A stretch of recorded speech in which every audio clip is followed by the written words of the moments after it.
In today's tutorial, I'm going to show you guys how to install and set up your HP LaserJet Pro M405dn series printer on your Windows device. So this should hopefully be a pretty straightforward process here, guys. And without further ado, let's go ahead and jump right into it. All you have to do is open up a web browser, and into Google, you want to search your HP LaserJet Pro M405dn support. Go ahead and search for that.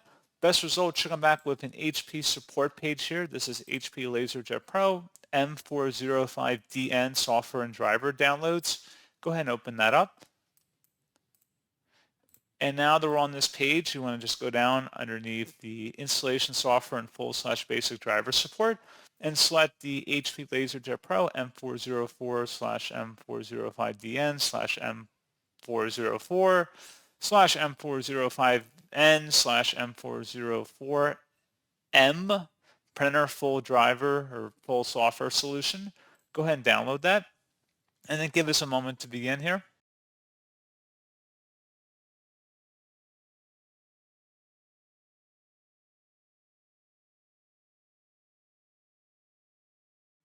And then once it's done downloading, go ahead and open up that file to run it. Give it a moment to extract.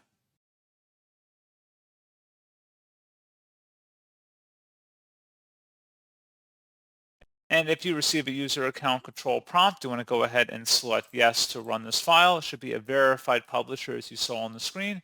And then you just want to go ahead and follow through with the on-screen steps here, guys, of getting it configured for your device. Just follow along with the on-screen directions. It's pretty straightforward. And you get it configured and install optional software depending on your preferences. And that is pretty much it. So, as always, thank you guys for watching this brief tutorial. I do hope that I was able to help you out, and I do look forward to catching you all in the next tutorial. Goodbye.